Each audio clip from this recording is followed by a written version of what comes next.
Hey everyone, welcome back to the 443 Security Simplified. I'm your host, Mark the Liberty, and joining me today is... Corey opened the darn garden's Knockreiner. He says while wearing Apple earpods with an Apple iWatch and an iPhone in his pocket and his MacBook on his desk, and probably a couple of iPads next to a Windows gaming room. computer and a bunch of developer mode quests that I can sideload whatever the heck I want. And an Android tablet that's literally sitting right next to my iPad. Okay. I'm a multi-platform person. I even have Linux machines on my desk. On today's episode, we will be discussing Apple slowly starting to bring down that walled garden.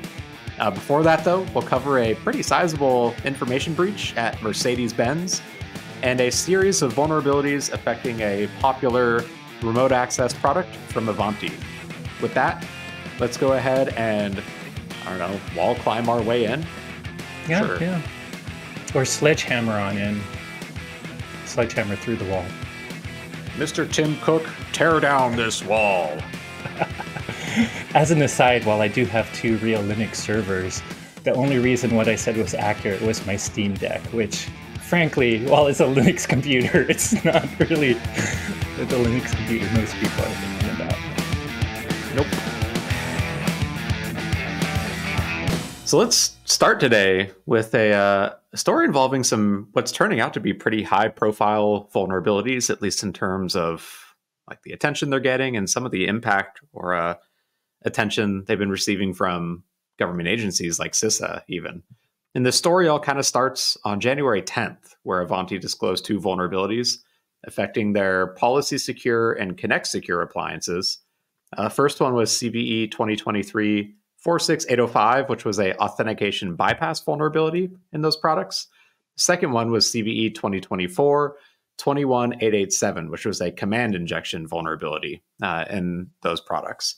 And Mark, I would argue that it might have started a little before January 10th because part of this was actually caught as zero-day vulnerabilities being exploited. And I think that's what triggered eventually Ivanti releasing their advisories for those two particular CVs you mentioned.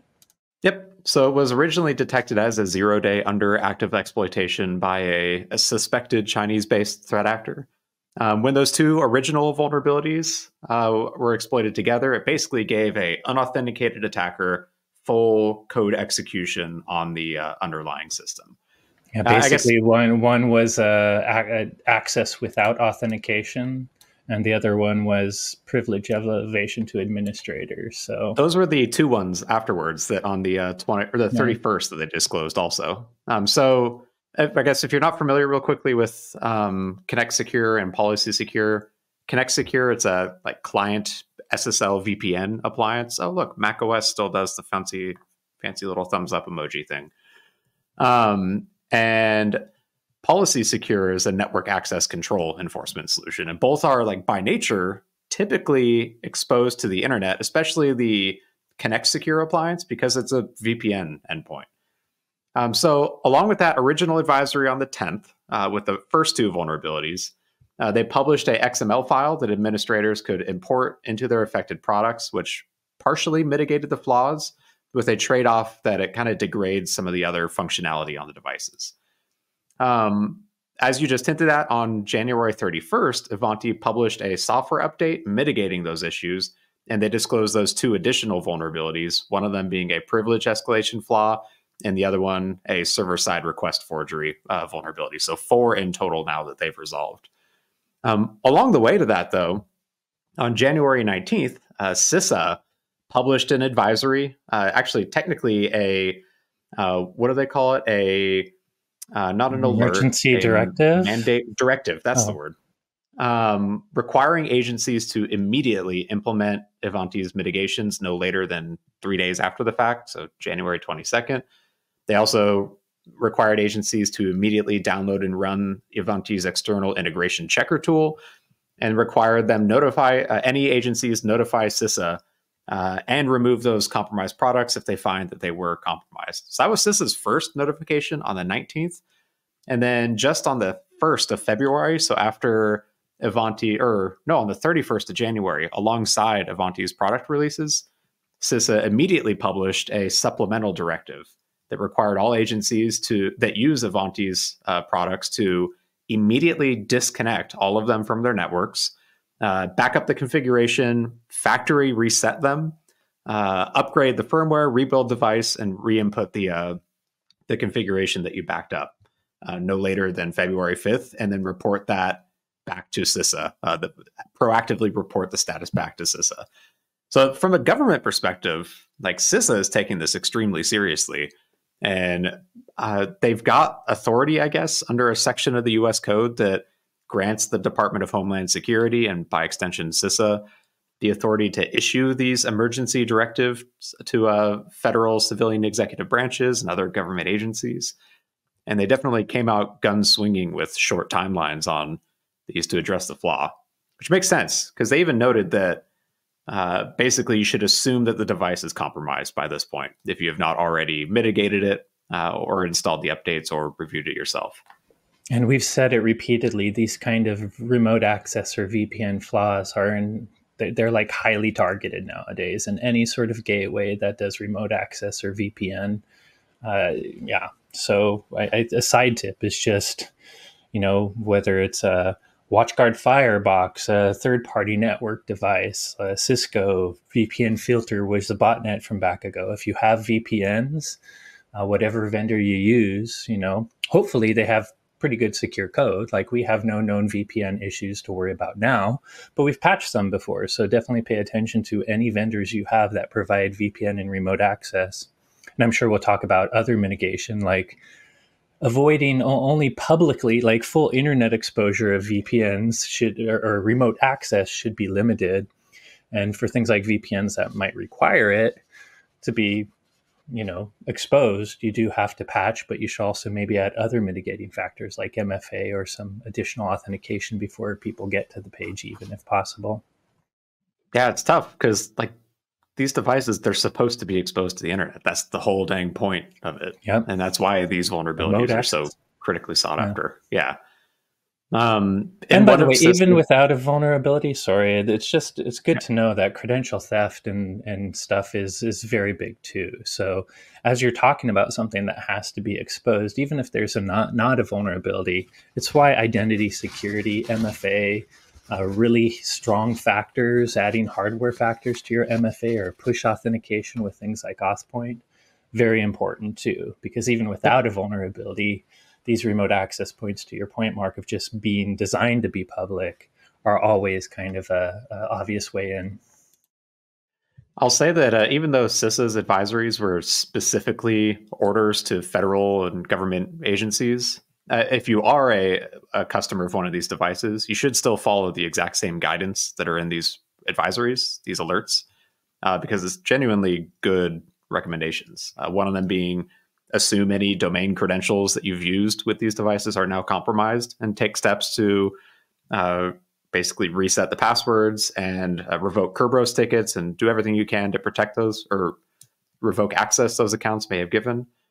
But like at a minimum, feels like if organizations are going to be deploying remote access tools, like they need to, this is definitely an area to add even more oversight than you normally would potentially in terms of like auditing what's going on with these devices and looking for suspicious activity. There's a lot of new advice on identity, not necessarily keys, but identity, that if you have MFA, you don't really have to rotate credentials very often, which might be, the key is if you have MFA. So MFA is one extra mitigation, but these devices have other key and secret material that's not attached to a human, and rotating that actually is still probably important. And I remember, I won't throw out, because I don't really want to throw shade towards competitors, and some of the other past VPN issues we've seen being exploited by state-sponsored actors.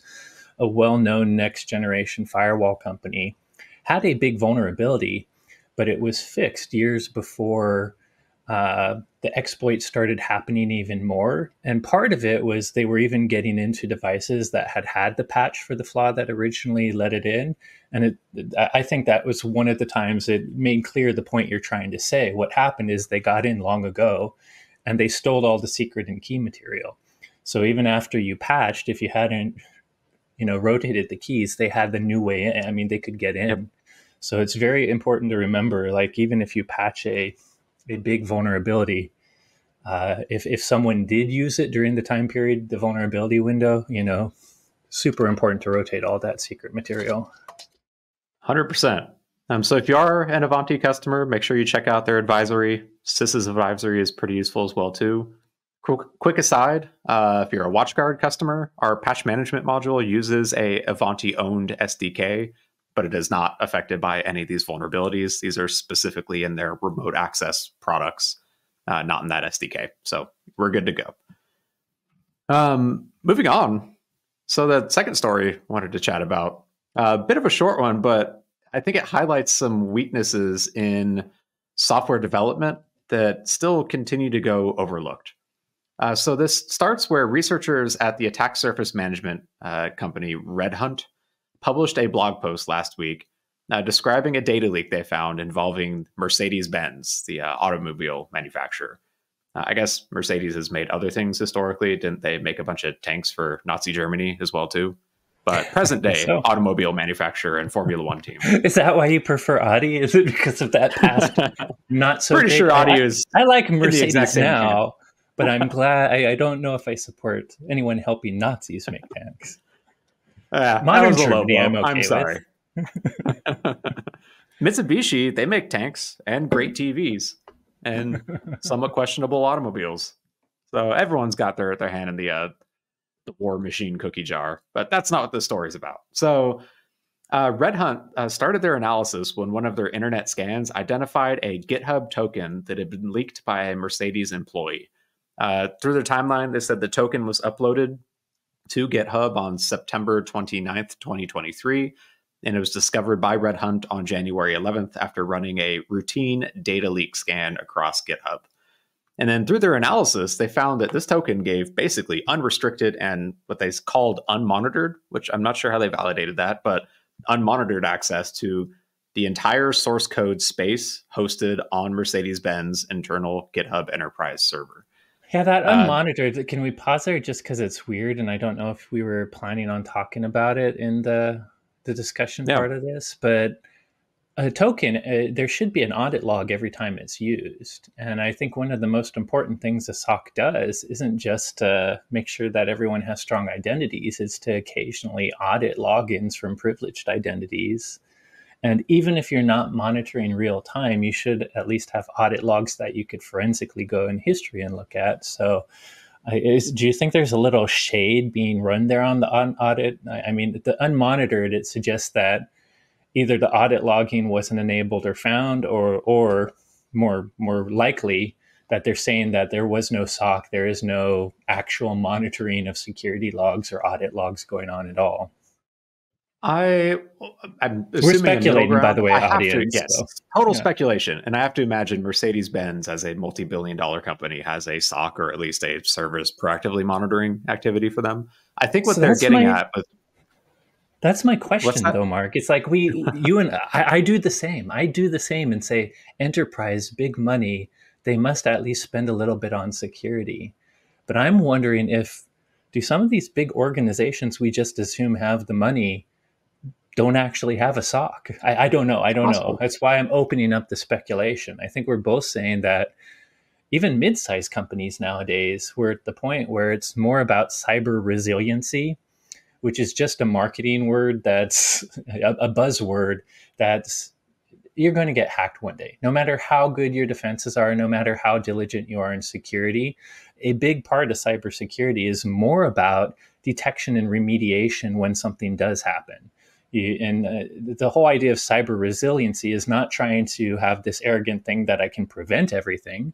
Yes, you want to try to prevent what you can, but it's more the understanding that you'll never be able to prevent everything. How do you become resilient to attack? So it's the only reason I bring up the monitoring question, because I think every mid-sized organization needs to have monitoring, not just a prevention control, not just an audit log that historically tells us things happened, but needs to spend some time actually to be cyber resilient, making sure they're actively looking for things so that they can actually stop bad stuff before it happens. Yeah. Sorry. My interpretation was like everyone under the sun knows that you should monitor username and password authentications into applications wherever you can. Preferably have like proactive rules to look for things like password spraying attacks or potential account compromise. Like that's an obvious one Weird that time logins. Yeah. that they probably have. But a username and password is not the only way to authenticate to Oh different yeah, applications. tokens versus users. Yeah. And I have not, it's actually been a hot minute since I've looked through our own GitHub enterprise audit logs. So I don't know if it's true or not, but it's possible that like, API based access or like token based access is logged differently. And maybe it was, they had all the setup to look for like someone's username and password getting compromised. But Maybe they they just didn't weren't looking for at token based API authentication at keys. all. Yeah.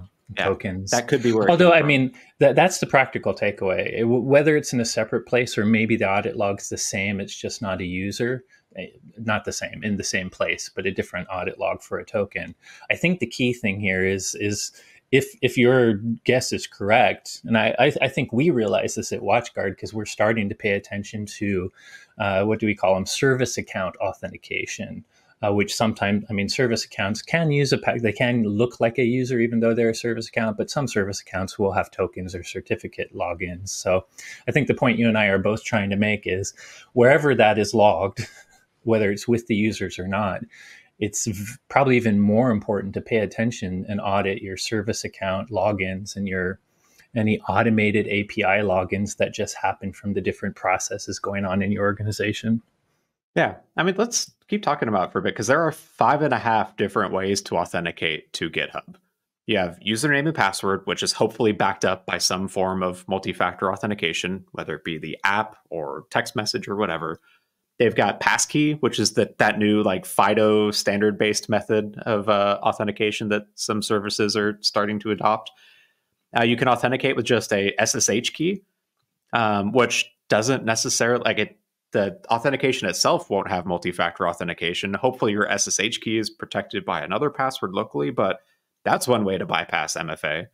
OAuth application grants. So, where you go and use your account to grant permissions to something else. It's effectively generating a token with a set of permissions that token or app can then use. And then GitHub also has the concept of personal access tokens, which is like an API key. And they have two flavors. They've got a classic one, which is if you have that key, you have full permissions for the account, which it sounds like that's what this probably was. But then they've got a newer one that they call fine-grained, which is basically that token you can grant specific access policies to. For example, it can only have write permissions to this one project, or maybe it can only read out of this project. Maybe it can only be used for like GitHub automations or whatever. So there's a bunch of different ways to do it, but many of these bypass MFA.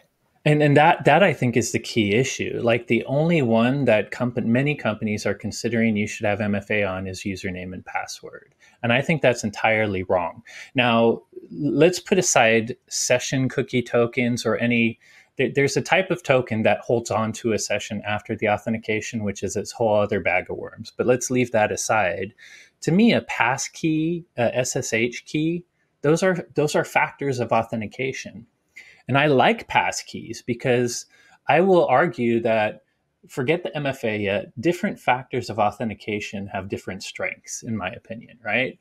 A password is only as strong as the user. A password can have a very low strength as an authenticator if the user makes short, crappy things, but it can have decent strength if someone makes a really long one. But either way, a password is stealable, so that affects its strength.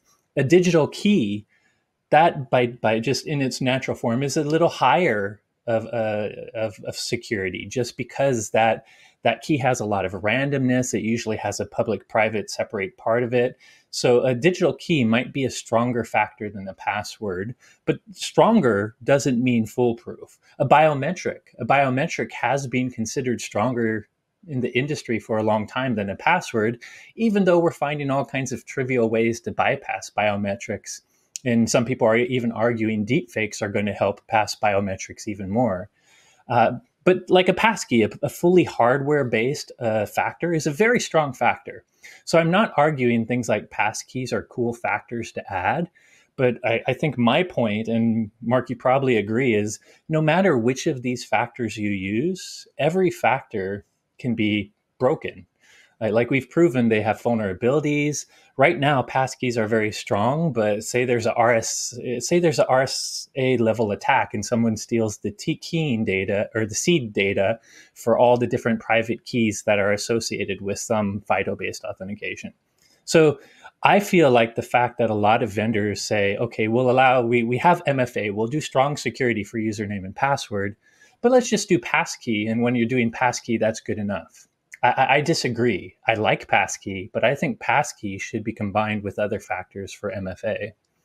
So the good news is the passkey standard, like the trademark standard itself, does include MFA. So the way that like I've been using it lately is my factors are physically having my phone in my biometric to unlock the phone. Where the key, it only authenticates successfully if I accept the push notification on my device and then clear it with a biometric. And that is while it is both MFA. handled by the same thing, it is still MFA, and there's no password involved in that too, which is great. Passwordless MFA is beautiful.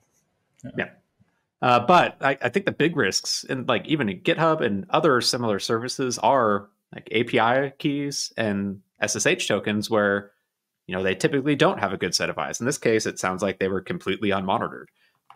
Folks may not rotate them or have a good secrets management program in order to even be able to rotate them.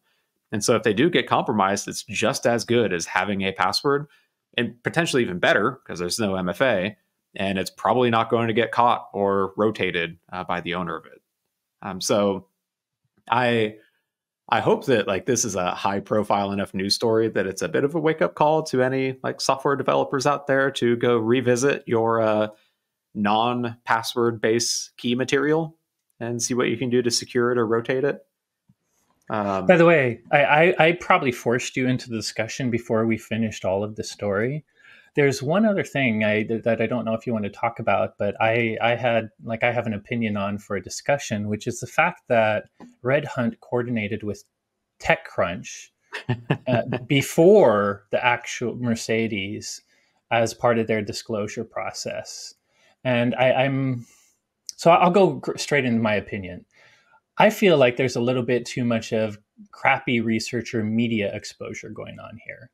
Like there's a lot of research now where if you're going through well-known bug bounty entities like HackerOne or, Google, what is Zero? Google has a bunch of researchers and Project Zero is the intermediary with the actual vendor affected, even though there's a separate researcher behind that. So when there's organizations that are all about responsible vulnerability disclosure, like HackerOne or any other bug bounty program or Google, cool. The researcher having the vendor be contacted by them is great.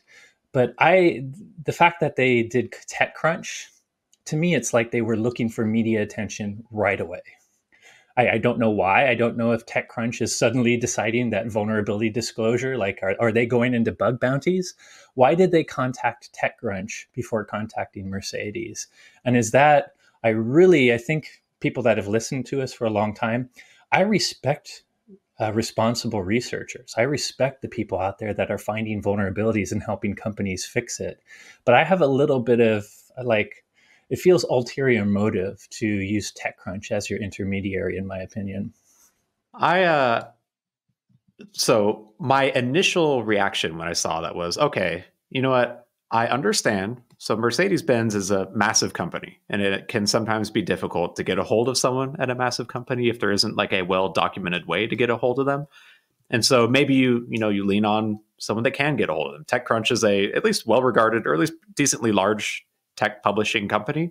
And so going through them to get a hold of a contact at Mercedes-Benz to then try and do that responsible disclosure, I was willing to give them the benefit of the doubt of they just needed help getting in contact with someone. Now, that said, it took me about 5 seconds to Google Mercedes-Benz's White Hat Vulnerability Disclosure Program, which includes full instructions on how to get a hold of them through security@mercedes-benz.com in order to report issues. And even if you hadn't found that, Mark, I would have talked about 20 years ago, the whole reason public disclosure happened was because even companies like Microsoft was ignoring it.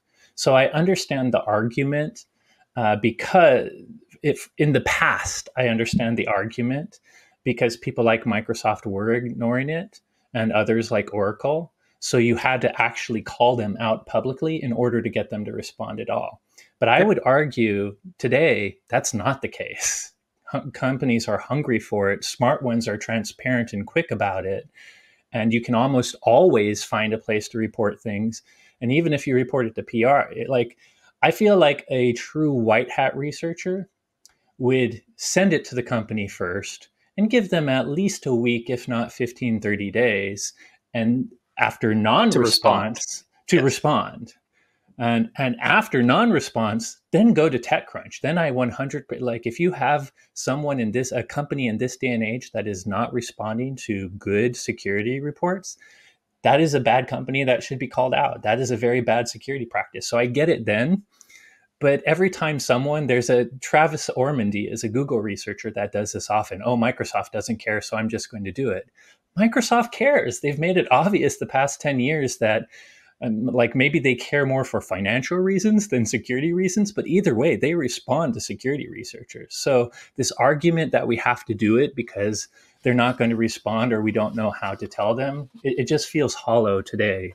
It's something that happened 20 years ago. I just don't see it happening that often today. It is. And so there's a situation where maybe they followed that same path. Maybe they tried to get a hold of them, didn't get something, went to TechCrunch, but almost any researcher I've ever seen that had that scenario happen will detail that in their timeline. They'll say, oh, I reached out to Mercedes-Benze, and after they didn't reply, then I went to TechCrunch. In this one, it was they found the issue, and then 4 days later, immediately went to TechCrunch. Frankly, that's how I noticed was their own timeline. I saw the TechCrunch in their blog above, and that made me curious. And I scrolled straight down the timeline to see. I specifically was looking to see the first announcement to Mercedes, a time period of nothing, and then TechCrunch. I looked for that in their timeline, and not seeing that is what triggered me wanting to go onto this little bit of a gossip rant. Yeah. So I am with you on that. Like Mercedes-Benz, to their credit, has a established vulnerability reporting mechanism, and it's seemingly a bug bounty program as well too. And it looks like this particular researcher decided to just entirely bypass it and go the journalist route instead. So feels weird. Not how I would have handled it. I guess last bits on the issue. So using that token, they were able to leak data, including database connection strings, cloud access keys, blueprints, design documents, SSO passwords, API keys, and other critical information. So there was a whole lot of extremely sensitive data that this one simple key effectively exposed publicly. Like if Red Hunt found it, anyone else could have found it. So at the end of the day, it's good they brought it to their attention. Kind of crappy they brought it to their attention through a journalist, but I think it's a great example of how a simple mistake of not sanitizing the code you push to a public repository for secrets could have a extremely damaging impact. I guess good news is if you are a software development firm, it's an entirely commoditized sector now for doing code analysis to look for secrets prior to pushing it to a repository. And those types of tools are well worth their weight in deploying to protect your organization. Yep. So moving on, I think, Corey, this is probably going to be your favorite story that we've had in a very long time. I can see you jumping up and down with anticipation right now. Our good friends and Corey's favorite company, Apple, just announced new changes for iOS app developers and how they can deliver applications to EU users to bring them in compliance with the upcoming EU Digital Markets Act, or DMA, enforcement that goes live in March. Real quick before we jump into Apple's side of this, the EU DMA, if you're not familiar with it, it was passed in 2022. And it establishes this concept of gatekeepers for online platforms. So they describe as a company that has a strong economic position and significant impact on internal markets, has a strong intermediary position, meaning they can link a large user base to a large number of businesses. And they're entrenched and in a durable position in that market, meaning they're stable over time. They established. Sorry. Yeah. Go ahead.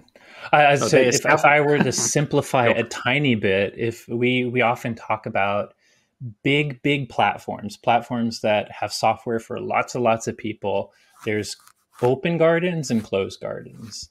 And closed gardens tend to give the developers even very little capability without approval of one big company to do stuff. And I would say at the highest level, DMA is more for open gardens so that there's not one big company gatekeeper preventing many software developers to get to a big user base. Yep. To give you some examples, they established Apple as a gatekeeper last September and listed the App Store, the Safari browser, and the iOS operating system itself as core platform services that would have to comply with the rules. They also designated Amazon, Meta, Microsoft, TikTok's parent ByteDance, and Google's parent Alphabet as additional gatekeepers in different spaces. And so once they've established them as gatekeepers, there's a new set of rules that these organizations must follow. For example, they need to allow third parties to interoperate with the gatekeeper's own services. They need to allow their business users to access data that they generate in the use of the gatekeeper's platform. So they can't hide all of the browsing and activity data from other people using the platform. They need to allow companies to advertise on their platform in a way that's transparent enough that they can verify the advertisements are working. And they need to allow other businesses to promote and offer, basically allow them to sell or make purchases or handle payment facilitation in a way outside of the in-app platform. Updates or in-app DLC and in-app purchases, like Spotify being able to give you a streaming service, but also being able to sell you an audiobook. You could get Spotify and Apple before, but you couldn't buy anything through Spotify without Apple taking money. This would now allow Spotify to directly sell their audiobooks to you through their own app and not through Apple's ecosystem. And additionally, gatekeepers must not treat services and products offered by the gatekeeper itself more favorably in rankings than similar services by other companies. They must not prevent consumers from linking up with businesses outside their platforms. They must not prevent users from uninstalling any pre-installed software or app they wish, which I love that one. And they must not track users outside of the gatekeeper's core platform services for the purpose of targeted advertising without consent. So this whole law, it's targeted specifically at these massive tech companies like Apple, Amazon, Microsoft, whatever, with the hopes of pulling some of those bricks out of that walled garden, like you said. And as a result, Apple will begin allowing what they're calling the alternative app marketplaces on iOS 17.4 in March, but only for European Union users. So us Americans are, unfortunately or fortunately, however you want to interpret it, and I'll let you get to your thoughts on that, Corey, still stuck in that walled garden. But basically, this means starting in March, users will be allowed to download a marketplace from that marketplace's website onto their phone. In order to be used on the iPhone, that marketplace still has to go through Apple's approval program. Users will have to give explicit permissions to that marketplace app to install apps on the device. But once those permissions are granted, users can download anything they want, including apps that violate Apple's App Store guidelines. And they can even set that non-app store marketplace as the default. So this is effectively a way to sideload applications onto iOS now in an approved manner. And that's really, we'll wait till the end of this. I think we should cover everything else in the story first, but that's really the conversation I want to have, because Apple's argument, obviously Apple has a financial stake in wanting a closed garden. By having a closed garden, they have a ton of control and they can charge developers what they want and get big royalties, which is obviously why developers, while developers might appreciate and pay a little bit to be part of your publishing platform, they want it to be fair. So, but there are security connotations that Apple has always argued about closed gardens. And so when we finish this story, I think the big question is this, Apple said we can't do it because of security. We can't do it because of security. And I'm a weird person in that I prefer, as far as freedom and competition, I prefer open gardens as a concept. But I think there are security benefits to closed gardens, so that's what we should talk about. But I also hear that, as good as this sounds with what EU's won, Apple has still found ways to kind of follow the letter of the law while still kind of finding ways to needle it, getting money from developers. So there's probably some more details about what is allowed, but how it's allowed, right, Mark? Yeah. And so I guess first things first, it's not like this is becoming the wild, wild west where literally I can create something, send it to alternative app store, and it's immediately available for download. All applications still have to go through Apple's app notarization process. Basically, how it works is after you've compiled your app, you submit it to Apple using your Apple developer account that you'll still have to have. They do some validation to make sure, the obvious stuff, like it's not a remote access capability for the phone. They make sure they scan it for malware. They scan it for anything strictly illegal. And then once it passes all of these automated and sometimes manual checks, they then cryptographically sign it so that it can run on the iOS device. That process is not going away. Developers will still have to submit their apps for notarization and go through all of those security and other checks. It just means the distribution of that app can now come in through a different channel, through one of these alternative marketplaces. And so while it does make it a little more risky that app has slightly less oversight on app distribution, they are still going to vet every single app that gets installed on iOS. All of them have to go through this process. So I think like the security risks of this are a little bit lower since that process is still there. So can I argue one side against that though? Because Apple's always had this vetting process on the closed garden. And I remember even before this DMA stuff, there have been cases where companies have wanted HTML-based ads in their apps or a little update, like they're not full app update mechanisms, but they're HTML channels where the app could get a little bit of an update that it used real time. And every time there has been, not every time, many of the times there has been malware that made it into the closed garden, it was through one of these advertising things and or the HTML update. And the reason is because while Apple does vet it, if they can no longer deny external ads, if at the time of vetting, the ad, usually that ad function is not even the app maker's ad function. They point to some ad marketing service that will feed random ads to it. And that leads to potential of malvertising coming in. So just the fact, even with the additional vetting, just the fact that things like ads are not going or have to be allowed, and Apple won't, how often is Apple re-vetting the applications? And does their vetting include real-time paying attention to these ad channels to see if any particular one is poisoned with malvertising, which can happen at any time? It doesn't, usually the strategy is let's make the ads clean during this period of time while we're vetting the app, and then let's turn on the malicious crap later. And that seems to be how they bypassed even closed garden before. But now that I feel like the ads are more, there's no like hard, you can't do this at all. So they'll have to allow things that technically have update channels that could turn something that is okay into something that's more malicious after the vetting process. But I think even beyond like a technical, malware style attack, like there's also the risk of just more scam apps in general. Yes. Like the App Store itself, the notarization process, it checks for like, straight up malicious things, but it doesn't necessarily check the content of the app entirely. But the App Store itself still blocks certain types of apps. Like, for example, you can't have like a, buy cryptocurrency, whatever app on iOS as a scam. Whereas an alternative app store may allow that. And the app it will technically be notarized and valid because it's technically not malicious, but it's like a rug pull scam that bringing in a channel that allows people to social engineer you to do the thing that gets to the malicious purpose. Yeah, no, totally agree.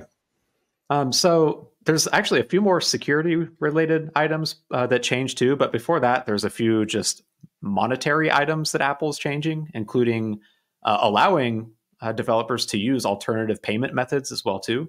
So previously, everything had to use Apple's payment methods. They had to go through Apple's in-app purchases, whatever. There was that 30% fee that Apple would take off the cake with every single in-app purchase or purchase of an app. Apple is changing it up. Developers will pay a 17% commission instead of the normal 30% for any digital goods are sold. There's a additional 3% fee if those apps do use Apple's payment processing system, but now they can use an alternative payment processing system if they want. That rate also drops to 10% for apps that are qualify for Apple's small business rate, as they call it. But I think the most controversial thing on the money side is they're adding this new core technology fee for popular apps, where they're charging 54 cents per annual app install. That now it only kicks in over a million annual installs. Yeah. But for things like Spotify, for example, which probably has tens or hundreds of millions of installs, 54 cents an install is going to add up real dang quick as an annual fee for some of these developers. And I think even Spotify put out a notification saying, oh, this is great, we can do stuff, but look how Apple is still screwing us with these fees. Yeah. In terms of security updates, though, there was another kind of big one hidden in this announcement, and that Apple's also going to open up to alternative browser engines now. So if you weren't familiar, like, yes, on iOS, you can get quote unquote Chrome or Edge or Firefox, but all of them use WebKit under the hood. Yeah. They're basically like a skin over the same WebKit engine. Now you can use whatever the heck you want. And so in theory, Chromium could come to iOS and we could actually get the true Google Chrome or the true Microsoft Edge that aren't using WebKit under the hood. That's an interesting one because good and bad, right? Exactly. Like I like the competition. I say this as someone that still uses Firefox to try and keep that 1% market share alive so that Chrome doesn't become just the de facto internet browser. But like, I'd say that WebKit is probably very well vetted from a security standpoint on not breaking stuff in iOS and not opening up avenues for attack, and even using some filtering, like making some web applications not possible. Not even a vulnerability in WebKit, but just detecting and stopping it. It has some filtering. Let's call it like a very basic positive WAF on certain types of web application attacks. So yeah, opening it up to others could open it up to the others' vulnerabilities in those engines. On the flip side, I'm sure we would both agree, we like Chrome and Firefox are good. Like WebKit does a good job of paying attention to security for web application issues. And so we're saying theoretically, this opens up to more attack surface. Definitely opening up to more attack surface is the true part of the security risk here. I feel comfortable with Chrome and Firefox though, in general. I mean, maybe they're not less used to the Apple platform, so we'll see how their engine does there. You know, maybe they'll have more flaws they have to fix over time as they get used to iOS. I don't know. Now that they have the option of putting their engine on Apple. But generally, I agree that it exposes more attack surface. But in this case, at least the ones I would use, the alternative I prefer, at least does security, I would say even is equally as Apple. Chrome and Firefox seem to give a damn. I do, yes. So I agree with you fully that, like, just baseline, Mozilla and Google are great when it comes to security, but like this will be a brand new offering, and without that like long tenured, been looked at forever, like a brand new iOS engine it's going to have some issues. I bet it's just standard logic that when you make something new, the amount of flaws, whether they're vulnerabilities or just bugs, are going to be higher until you have some time to mature your code on that new platform. Exactly. Let's see. One more non-security related update. So Apple will allow EU developers to offer in-game streaming or video game streaming services globally. That was previously explicitly banned. So I know Stadia is now non-existent, but things like Stadia, where you could stream an entire game over the internet from some server hosted elsewhere, that'll now be opened up. And the one that does have a potential security or scam connotation is EU developers can now offer NFC payments in third-party apps too. So previously, if you wanted to do a NFC payment from iOS, it had to be Apple Pay. Now, in theory, you could download random other NFC Pay application and use that when you go to pay. And my concern with that is that does leave open a opportunity for social engineering payment or credit card theft. Exactly. Especially when paired with third-party app stores that maybe don't vet quite as well as Apple does for the content of apps. So that's another area to look into. So my question is, it sounds like Apple, while they're being forced to do this and are doing this, they're at least trying to take a few measures to keep some of their security. But albeit, I think we both agree that by being open, there's a little more attack surface there. So at this point, this is me kind of being shady against, like, I don't know where I fall on this. Like, if this is true, and Apple's been arguing forever, we have to do this for security. We have to do this for security. Now that they're forced into this, do you think European iPhones will suddenly have a rash of malicious activity, whether malware or scams and social engineering, or not? Will we find that an open garden or a slightly more open garden can be done securely and still have the benefits, or will they suddenly have all the crap that we do see on Android phones, not because Android phones are bad, but just because openness does allow more attack surface? I don't know if you have thoughts there. I like I said, I'm weirdly in the middle. I want to support open gardens. I think they're the right thing for consumers and competitiveness and really the growth of innovation of technology. When you have closed gardens, companies aren't forced to innovate and do better because they control everything. So I'm for open gardens, but I always have had to admit security was easier on Apple because of draconian things like closed gardens. So any thoughts are they just going to get malware now? Well, so I think that this actually will end up benefiting security. Hear me out. So one of the trade-offs for a closed garden is, so we're a security vendor. We would love to have a anti-malware engine that runs on iOS that has the right privileges to actually identify threats. But Apple heavily restricts permissions that would be very useful. Some of the key things that you need to really secure a device are very limited for understandable reasons. These kernel level accesses are powerful, but it's very limited for developers. They haven't exactly gone out of their way to create like even visibility for a potential anti-malware engine on iOS. Yeah. On the flip side, Android, because it is basically wide open, while there are still some controls that Google does just for security and protecting the kernel, like it's much easier to have a functional anti-malware engine that runs on it. Yeah. So from a security perspective, I don't like that we've been putting all our eggs in the Apple basket. And just hope they have done a great job. Don't get me wrong, but hoping they continue to do a great job with no alternative options when it comes to security isn't my favorite. And so while none of these announcements said anything about exposing new, operating system APIs to facilitate stuff like that. This is at least like one brick taken out of the walled garden. It could lead to more opens like that as well too. And if I were to share, If I were to share my view, even though I believe technically there's now more attack surface on the iPhone, I'm actually hoping that we don't see many security things, and even the extra security Apple does, because then there's no more excuse. Then they will realize maybe we should open our gardens for positive things. Maybe security apps are something we should allow on phones, and maybe it is actually important to have to earn our customers' business through competition rather than just forcing anything that threatens us out of our marketplace. Yep. Last question, Corey. When do you think United States folks will get this? This required a act by the European Union. Do you think we'll ever get something aligned that would help us?